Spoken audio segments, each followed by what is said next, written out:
Chapter 16. Call of the Hülhorn. For such a long fall, Hela could hardly feel Drom's paws touch down.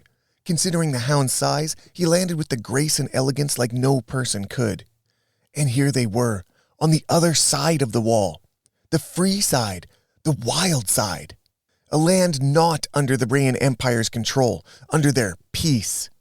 Hela couldn't tell if it was just in her mind or if the air truly tasted cleaner on the other side. She closed her eyes and threw her head back, savoring the novelty and liberty of it all. After a moment to herself, she hugged Senna, who had a death grip on Drom's mane in front of her.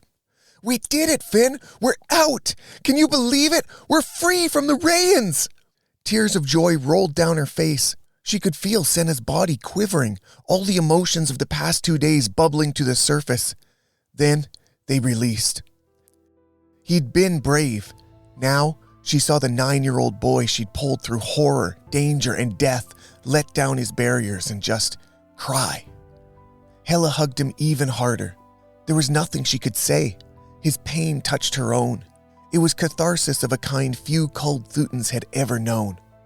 The two siblings sobbed, mostly for themselves, but in a way, also for every Thütan still trapped in Ypol who had never experienced this.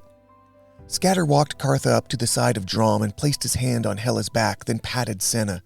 "There now, child, let it all out. You're all free of that accursed land by the love of Grom. And it's her love you feel right now. She's rejoicing inside of us right now. Our escape is her victory and proof of her benevolence." Farah reached out and rubbed Senna's back, her eyes wet and her chin trembling. Skature straightened and hooted and hollered in victory, the sound echoing off the massive walls behind him. "Young Thütans of the Culls, beloved of mighty Grom, you are this day free! It's a glorious day! Ha ha!" He let out another whoop of happiness. "This day is not over yet, young ones, for what is a victory without a victory lap? Ha ha! We've got a straight shot left ahead of us over the plains and foothills to the very steps of the Hülhorn Mountains. And if we start now, we should reach the first Thütan outpost by dark." Hela sniffed and controlled her heaving chest as she straightened up, rubbing her tears away to look at Skature. "How about Kartha?" she asked. "Is she going to be okay for the rest of the ride? She's still bleeding where they stabbed her." Kartha stood a little taller at that question and huffed in protest. "Oh, don't you worry about hardy Kartha here. She's built out of the toughest stuff there is. It would take a lot more than a few Rāyin scratches to slow her down." Drom looked over and licked his mother's face. She drew back out of apparent embarrassment, but caught a slobber streak between her eye and her ear. "Well, there we have it," Skature declared. "If there aren't any more concerns, I'd say it's high time to reunite with the rest of our people. What do you think?" Hela smiled, gave Senna one more squeeze, then raised her flame brightly. Drom loaded up his legs, as did Kartha beside him, then sprang off in a flash of red.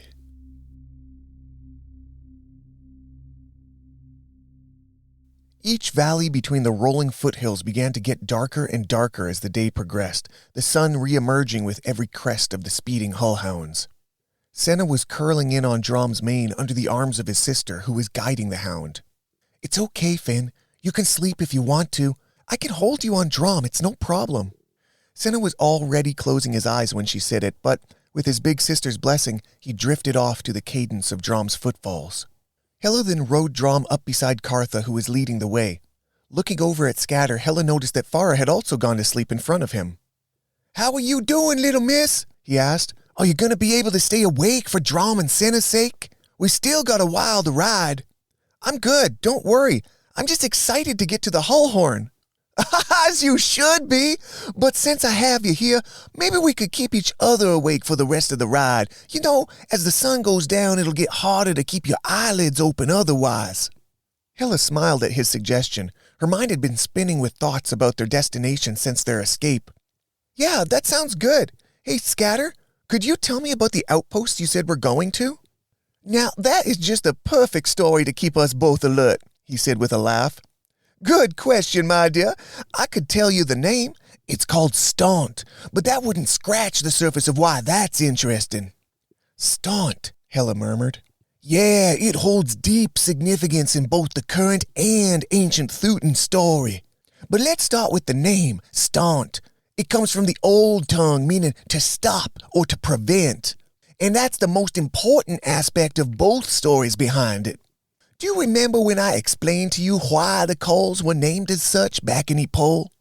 Hela was silent for a moment, then replied, It's because when the Thütans were pushed back into the Hülhorn, the Rāyin army culled a number of them and took them back as their slaves. Yeah, that's right, Miss Hela. Well, Staunt was where that tragedy happened. It's the furthest the Rāyins have ever pushed into Thütan lands, and though our people were able to hold off their advance, it wasn't without the horrible losses of our kin. Those scum couldn't crush us, so they kidnapped nearly 1/10 of our remaining people. Everyone who fell behind during the rush to reach the steps of the Hülhorn, children, women, elderly, became Rāyin slaves. Hela's flame rose unconsciously as Skature spoke of the Rāyin culling. The Battle of Staunt is one that's left a scar on our people's collective psyche for over 800 years, Hela. Staunt itself holds the shame every Thütan there bears, knowing that their ancestors were the ones who allowed the great culling to take place. And that leads us to the more current part of their story. They hold the borders of the Hülhorn with a very, shall we say, tenacious fervor. Any Rāyin who comes near Staunt is seen by them as both a reminder of that great culling as well as a living chance to get vengeance for it. But that's not their fault, Hela protested. Why did they feel guilty about what happened to their ancestors over 800 years ago? Do the other Thütans in the Hülhorn hold that against them? In a way, my dear, we do. Our culture, the Thütan people's culture, is built on honor. Honor for Holy Grom, honor for ourselves, and honor for our kin. The fact that Rāyins have taken our people and abused them the way they have for hundreds of years is a personal insult to us all. And though it may not seem fair, Staunt is held to account for it. Their ancestors allowed it, so it's their dishonor to bear. Do you understand, child? No, Hela argued. That's stupid. How many other Thütans are there in the Hülhorn? Have any of them tried to free the Culled? I mean, besides you and the action group, what have they been doing for the last 800 years? It's not just Staunt's fault that nearly 1,000 Thütans are still trapped in Ypres. My dear, you sound just like me when I argued with my elders to take a team into Ypres. Almost my exact argument. And though I would love to say we are the first to try it, you don't actually think we haven't tried for 8 centuries until now, do you? Hela's eyes widened. Other Thütans tried to do what you did before? Well, of course, dear child. There were attempts to retaliate within the first year after the Great Culling. It's been an ongoing effort since we lost control of the Rāyins. We lost because the Rāyins were coordinated and we were not. And here we stand hundreds of years later, and we're yet to learn from that lesson. Grom has become infuriated by our tribe's petty squabbling and inability to come together for the sake of her beloved enslaved children. There are tens of thousands of us living free among the Hülhorn. Tens of thousands!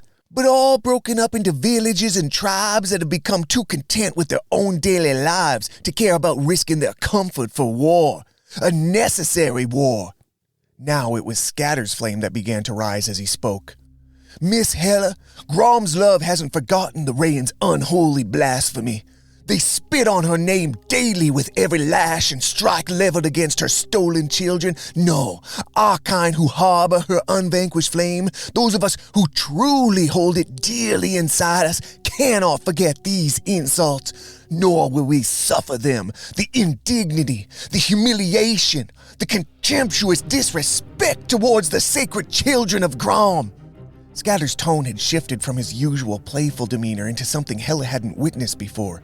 His passion was flowing out like waves of heat from a blast oven, and she loved it. She felt each word like a call to action, a vindication for her lifetime of pitiable servitude to those feeble, Asperite-hugging dogs. She soaked up his vehemence like a bittersweet elixir. It hurt her heart and healed it all at once. Honestly, little one, the Thütans of Staunt may be the most similar to you and I. Certainly compared to the rest of the Thütans you're gonna meet afterwards. And though they still bear the disgrace and dishonor of the great Cullen, at least they got the spine and Thütan pride to remember that they should. Most of the tribes, even my own, I'm ashamed to say it, care more about their own petty politics than they do about the will of Grom.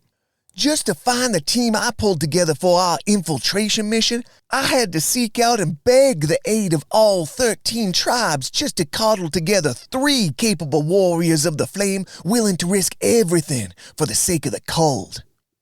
Hela didn't know what to make of Skature's low impression of the wild Thütans. On one hand, his zeal for those still trapped in Ypol mirrored her own, but she hadn't expected to find the same kind of cowardice and indifference she despised in the Culls among the noble Thütans of the Hülhorn. It was an unexpected disappointment after the joy of making it over the wall. And then a thought hit her. What about the people of Staunch, Skature? You said they're the most likely to agree with our cause. Can't we bring those Thütans on board? Oh, I have tried, my dear, and at least in their case, they have a good reason not to leave their station. You see, they're the eternal watch that protects the realm. There is no other way into our lands but through them. It's for that reason alone they simply can't leave. But beyond that, they are duty-bound to never leave until they've atoned for their dishonor from the great Cullen. What? Hela snapped. Well, that's just beyond stupid. How are they supposed to atone if they can't even try to free the Culled? They're just stuck there until someone else does it for them? Yes, indeed. That's part of the dirty nature of it all. They're born into the shame they can't escape, and those other Thütans who can won't, because they don't have to, Skature scoffed. I've got to say, they may be the people I respect the most, despite their inherent dishonor.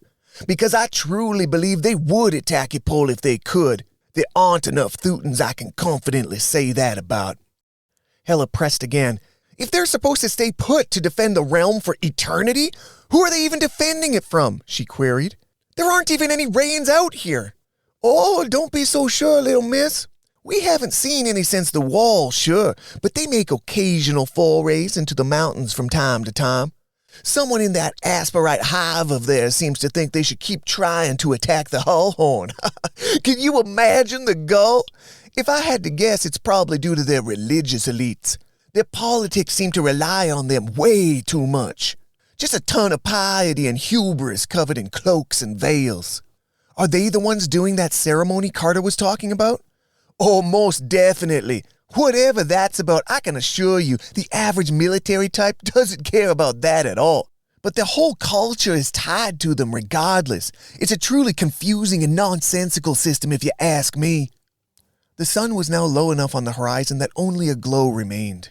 The darkness that was now advancing on them with each moment was being held off more by the glow of their flames than the waning daylight. How much further is Staunch, Skature? Hela inquired, her face falling at the impending shift into night. Well, we're not going to beat the sunset this time, but barring any delays, I'd say within the hour. They'll have noticed our approach by now. In fact, if you pay close enough attention, you can already sense them in the distance. Hela gazed into the darkening distance, trying to quiet her thoughts for a moment. She had felt Skature before, back in the 500 grids. She couldn't think about feeling it, though. She just had to know where they were. Hela closed her eyes for a moment, trusting in Drom to keep them steady. There! Her eyes flew open. I feel it! I feel them right over there, she announced, drawing her shoulders back.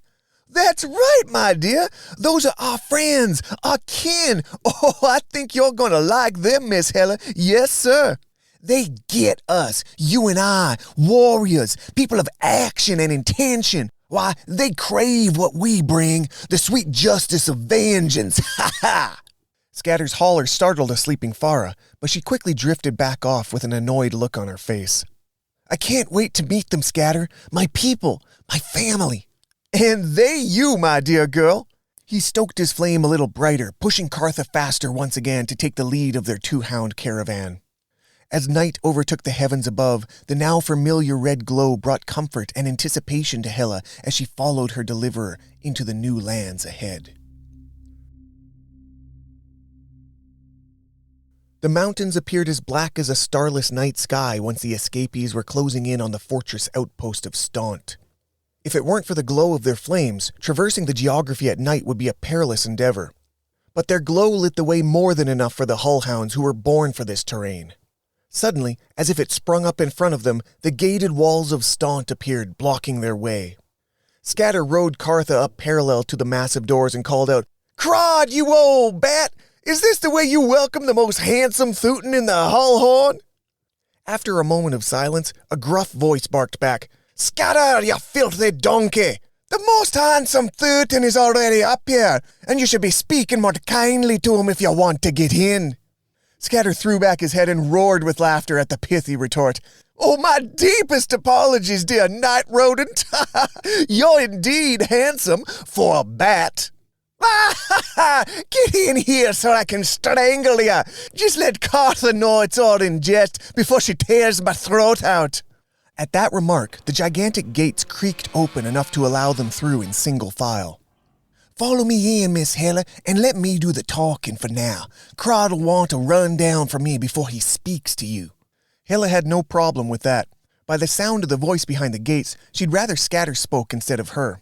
Whoever this Crod was seemed crass and folksy in a way Hella wasn't used to. "Let me get a look at ya!" The voice beckoned before Hella could see who it belonged to. By the time she rode Drom in far enough to see the man speaking to Skature, they were already gripping each other's shoulders and laughing. The man had a face unlike any she had seen before. He was old, way older than any Thütan in Ypres. His face looked like it was made out of leather, with deep cracks running through it, only broken up by a scraggly gray beard.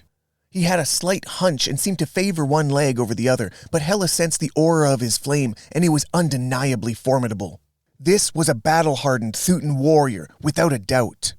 "So tell me, Skature," Crod began, "did you all get into that rat nest of a city then? It's been nigh 2 years since you left for it." "Get in? Why, not only did we get into Ypres, we lived as they called for the whole time.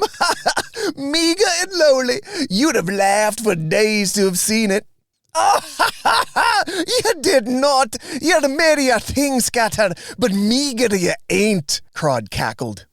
"All of that time in the prisons with the stolen, and you didn't kill any Rāyins at all?" he prodded, practically begging for war stories. "Oh, Crod, you old scabby gargoyle. You ought to know me better than that," Skature rebuffed with a coy grin, whetting the appetite of the night guard. Crod leaned in close with widened eyes to absorb the tale Skature was taunting him with. "Well, go on then. Don't you leave this young specimen of a Thütan waiting." "Oh, is there another guard behind you I didn't see?" They both erupted in hearty laughter. "Well, all right, old man, I'll give you a quick taste of some of the highlights, but there's just too many tales to tell whilst standing out here in the cold and the dark. Those blue gem-loving reptiles had no idea who they let slip into their slave herds, and over the years, we did a fair bit of culling of our own." Nothing seemed to brighten Crod's spirits like the idea of Rāyin slaughter. He practically began to drool. "At first, they couldn't figure out why their peacemen were coming down with a mysterious case of decapitation. Though, after quite a few such cases, I had to shift my antics around the calls so as not to arouse suspicion." "They lose their heads so easily sometimes, you know," Crod replied with glee. "By the time we were getting into position to do some real damage, I got a little carried away and wiped the streets with about 10 of them at once to save little Hella over here on our other hull hound." "Oh, yeah, I sensed her a little ways back. Almost thought she was one of your other Thütan warriors. Thorin, perhaps. Quite the flame, no doubt. And much easier to look at than that gnarled oaf anyways." They both laughed at that line, the volume of which woke Farah with a start, nearly causing her to fall off of Cartha. Skature righted her with one hand and continued speaking with Crod. "Circumstances after that minor Rāyin bloodbath were such that I needed to abandon that rat trap altogether. And, as you may have noticed, I was in such a haste that I somehow wound up trading 3 of the Hülhorn's greatest warriors for 3 of the smallest Thütans of the Culls. But don't let their stature fool you. They may be exactly what we need to finally obliterate that grom-forsaken plague of a city." "Oh, yeah? How do you figure?" Crod asked, folding his arms. "Crod, my old wrinkled bat, you should see them at work. 2 out of the 3 of them have already wielded the flame without any instruction in the matter. The blood on their clothes is testament to the Rāyins who found that out firsthand. In fact, Hela here may even have more raw potential than any free Thütan alive. Best of all, she's got the spine to use it against our pitiful enemies." The old Night Watch gave an approving nod at Scatter's beaming citation of the children. "Well, the more of those, the better, I says," he concurred. "And to have speared Rāyin blood by their age, why, that's the mark of greatness to me, even if they had to be broken out by a scoundrel such as yourself." The old man stepped to the side to make way for the travelers. "Come on, there's food yet in the mess hall. You must be nigh famished from your adventures. Come, eat and drink. Tell me more over some good old Thütan ale. I left a young buck up on the wall. He can watch the owls for now. But for me, I've got some celebrating to do with the ugliest Thütan who ever escaped the pool." Farah looked over to Hela, confused with her surroundings and this imposing old man in their party. Hela read her face and replied to her unspoken concern. "It's okay, Farah. We're safe here. These are friends. We made it to the foot of the Hülhorn. This is the Thütan fortress of Staunt." Farah appeared to absorb everything Hela was telling her with shock and relief in equal measure. Skature hopped back atop Cartha and began to follow Crod towards the mess hall. On the way, Crod yelled up the staircase, "Aye, boy! Keep your eyes sharp and a stool warm up there. I've got some drinking to do with an old friend." He then debriefed Skature on some of the recent happenings at Staunt's borders. "You weren't the only red chests managed to get some Rāyin blood on you recently, you know. No, sir, ha ha! We had a rare run-in with a whole group of them rodents. Turns out they thought you might be heading this way and beat you here on the hunch." "Really? Rāyins came all the way out here to try to intercept us?" "It turns out, yes. Guess they didn't know how old and slow you'd have become, ha ha!" Cartha snorted at that last prod.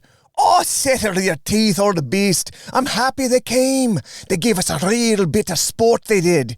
We killed the most of them, but kept two to ask some polite questions to." "Well, did you get anything useful out of them?" Skature prodded. "Not at first," Crod replied with a crooked grin and a gleam in his eye. "But as it carried on, a strange thing seems to happen with a Rāyin's mouth when their fingers start falling off. The smaller fella got real loose with the tongue around that point." "Well, I cannot imagine why that would be," Skature grinned fiendishly. "So, what was it that slipped out of his filthy mouth then?" "I'll be honest with you, old friend. I knew you were coming from that imp's confession. But there's something you may be interested to know." Skature leaned in low from his mount to listen to Crod's words. "He spoke of your escape, that's to be sure. And I knew it must have been you by the horror. But he told us something else. He told us 2 other culls had breakouts the day after yours."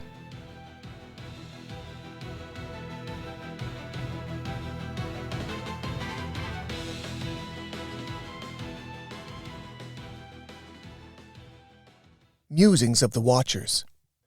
The sacred Hülhorn of Grom has ever been a bastion of worship and refuge for her children. At the end of the Age of Glory, the fall of the Thütan Empire was solidified by a single, tragic, decisive loss to the Rāyins of Soul, wherein the victorious Rāyin army captured and enslaved nearly 1 in 10 Thütans. This humiliation happened upon the foot of the Hülhorn, where the fortress Staunt was erected in remembrance of the stolen. Every stanchion descendant hence has borne the guilt of their ancestors' humiliation and is charged with never again allowing a Rāyin army into Grom's sacred mountains.